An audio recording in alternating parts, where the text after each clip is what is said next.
काल सायंकाळी प्रभाग क्रमांक 9 मध्ये गंगाधर फडे चौकात झालेल्या कॉर्नर सभेला महिलांची सर्वात जास्त उपस्थिती पाहायला मिळाली। यावेळी नगराध्यक्षपदाचे उमेदवार काका कोयटे यांनी व्यासपीठावरून भाषण न करता थेट महिलांमध्ये जाऊन त्यांच्याशी संवाद साधला। त्यामुळे या सभेला एक वेगळाच उत्साह पाहायला मिळाला। त्याचबरोबर आमदार आशुतोष काळे यांनी देखील नागरिकांशी संवाद साधत अनेक विकासाचे मुद्दे मांडत विरोधकांवर देखील टोलेबाजी लगावली आहे। विशेष आनंद झालेला। महिलांना राजकारणामध्ये किती आरक्षण दिलेले आहे? 33%। पुणे तर 70-80% महिला दिसत आहेत। मला वाटतं महिलांकरता महिलांनी टाळ्या वाजवल्या पाहिजे एकदा जोरदार।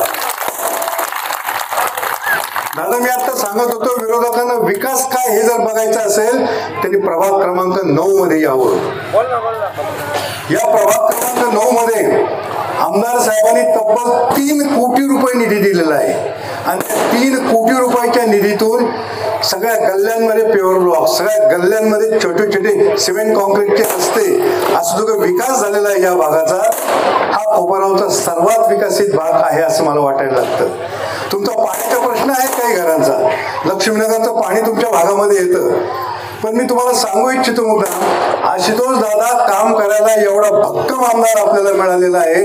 निधी महाराष्ट्रात अनेक ठिकाणी निधी आला, पण त्या निधीतून सर्वोत्कृष्ट कामं, दर्जेदार कामं जर कोणी केलेली असतील तर आशुतोष दादांनी आणि त्यांच्या पदाधिकाऱ्यांनी केलेली।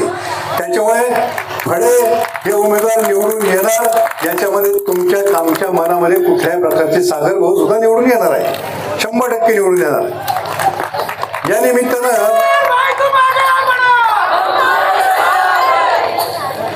मला पुढं काय यावं असं वाटलं माहिती आहे का? स्टेज सोडून मला महिलांशी काही गप्पा मारा असं वाटलं। गप्पा काय मारायचे मला सांगा, लाडक्या बहिणींचे पैसे किती महिलांना येतात? हात वर करा।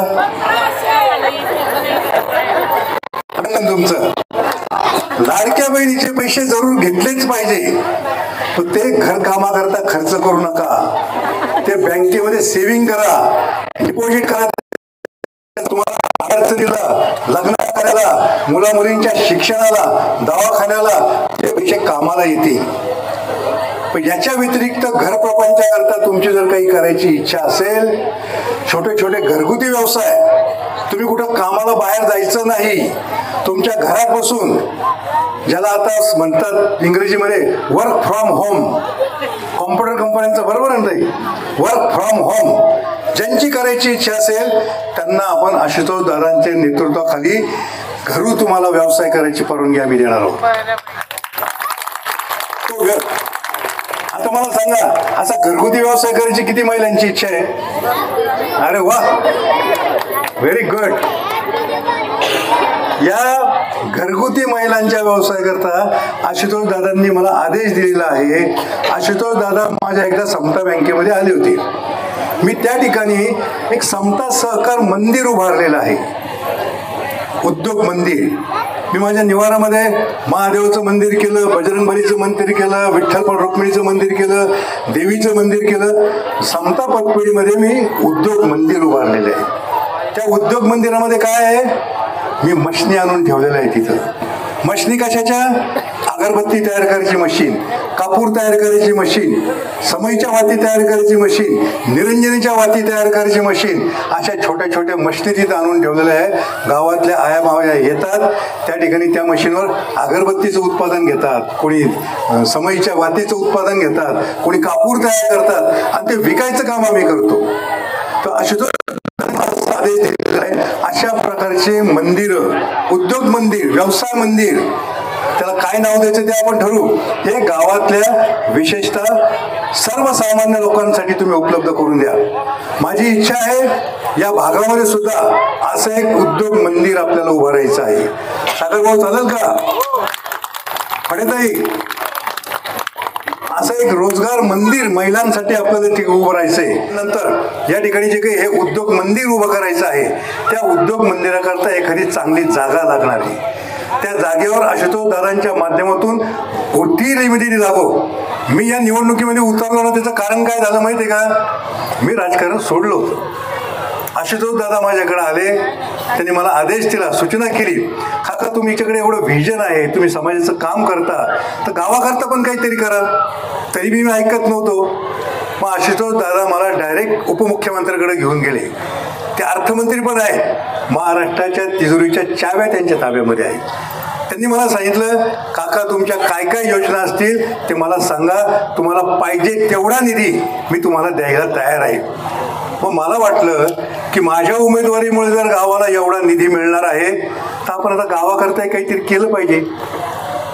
महाराष्ट्रामध्ये मी फिरत राहतो, जगामध्ये फिरतो, पण शेवटी आपलं गाव ते गावच. गावाविषयीचं प्रेम, गावाविषयीचा जिव्हाळा हा काही कमी होत नाही. त्याच्यामुळे मी ठरवलं की याच्या पुढचं आपलं आयुष्य हे गावाकरता समर्पित करायचं, गावाकरता अर्पण करायचं. कोपरगाव आणि कोपरगावचा विकास हाच माझा श्वास, कोपरगावचा विकास हाच माझा अभिमान, कोपरगावचा विकास हाच माझा ध्यास. आणि त्या उद्देशानं मी यापुढे नगरपालिकेमध्ये काम करणार आहे. फक्त ते करताना तुमची जबाबदारी काय? एकटं मला निवडून देऊन नाही चालायचं. मला एकट्याला जर तुम्ही निवडून दिलं, मला जर मेजॉरिटी नाही मिळाली, तर समोरची पार्टी जी आहे तिला मी नाव ठेवलेलं आहे खोडा पार्टी. कोणत्याही गावामध्ये खोडा घालायचं त्यांना चांगल्या पद्धतीचं माहिती आहे. आता एवढे आम्ही निवडणुकीचे अर्ज भरले, अर्ज भरताना त्यांना हरकत घेता येत होती, परंतु तेव्हा घेतली नाही. आणि आमचा विजय जेव्हा दिसायला लागला तेव्हा कोर्टात गेले. आशुतोष दादांनी जे जे कामं आणायचा प्रयत्न केला, 5व्या तळ्याच्या बाबतीमध्ये सुद्धा कोर्टात गेले. आणि तुम्हाला निवडण्याचं पाणी तुम्ही का आणू शकला नाही? आणि आशुतोष दादांनी हे गाव धूळमुक्त करायचं ठरवलंय.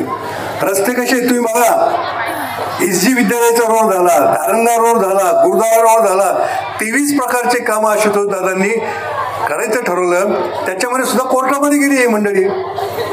तेव्हा दादांना स्वप्नात असलेलं कोपरगाव जर करायचं असेल तर आशुतोष दादांच्या नेतृत्वाखाली जे 30 नगरसेवक आहेत त्या सगळ्यांना तुम्ही निवडून दिलं पाहिजे.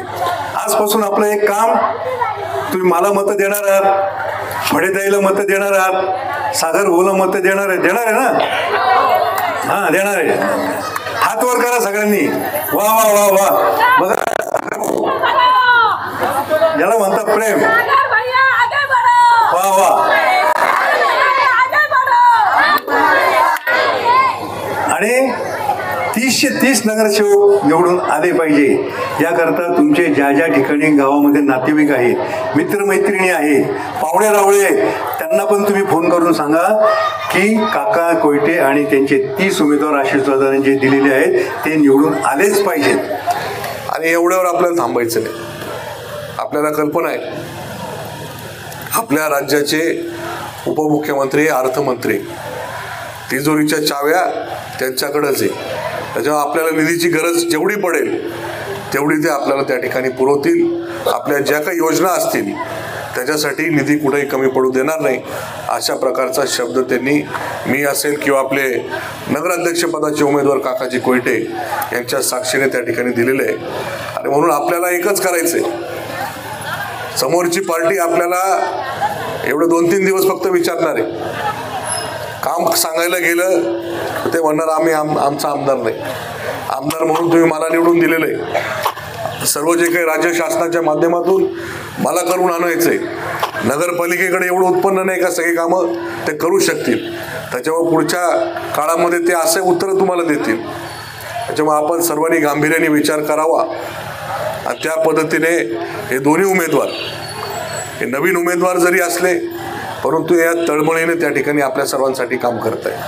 आणि मला खात्री आहे त्यांना आपण निवडून दिल्यानंतर कुठेही त्यांना निधी कमी पडू देणार नाही, त्यांच्याकडनं कुठेही काम कमी होणार नाही, अशा पद्धतीची परिस्थिती त्या ठिकाणी पुढच्या काळामध्ये राहील याची मी त्या ठिकाणी गॅरंटी देतो. आपण ज्या पद्धतीने विधानसभेची जबाबदारी एक आमदार म्हणून माझ्यावर टाकलेली जबाबदारी, पुढचे 4 वर्ष तुमचं काम करण्याची जबाबदारी माझी आहे. 1 वर्ष जरी पूर्ण झालेलं असेल, पुढचे 4 वर्ष अजून माझ्या कामाची बाकी आहे. आणि त्याच पद्धतीने आपण सर्वांनी हे दोन्ही उमेदवार नगरसेवक पदाचे असतील आणि आपल्या नगराध्यक्ष पदाचे उमेदवार यांना भरभरून मतदान करा आणि त्यांना निवडून आणा, त्यांना संधी द्या. निश्चितपणाने त्यांच्याकडनं काम करून घेण्याची जबाबदारी ही पूर्णपणे माझी राहील. कारण याच्यानंतर निवडणूक विधानसभेची होणार आहे. पुढच्या 4 वर्षानंतर तुम्ही मला जाब विचारू शकता, तो लय बोलत होता, काय झालं कामाचं, विचारू शकता का नाही? त्यामुळे त्या पद्धतीने आपण बिनधास्तपणे माझ्यावर जबाबदारी टाकून द्या. हे दोन्ही नगरसेवक पदाचे उमेदवार असतील, नगराध्यक्ष काकाजी कोयटे यांच्याकडनं काम करून घेण्याची जबाबदारी माझी राहील. आतापर्यंत विचार केला, आपल्या देशाला स्वातंत्र्य मिळून 80 वर्ष जवळपास पूर्ण होणार आहे. आपण समोरच्या व्यक्तीला त्यांच्या कुटुंबामध्ये 40 वर्ष सत्ता दिलेली, 40 वर्ष त्यांना आमदार केले, मला फक्त 5च वर्ष केले.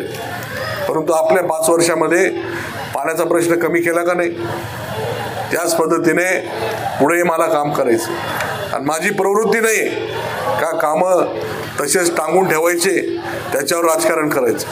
माझी प्रवृत्ती आहे काम कामं करायची, तुमच्या अडचणी कमी करायच्या. हे काम संपल्यानंतर काही काम नाही संपणार आहे, पुढे भरपूर कामं आहे, ते कामं आपल्याला करायची.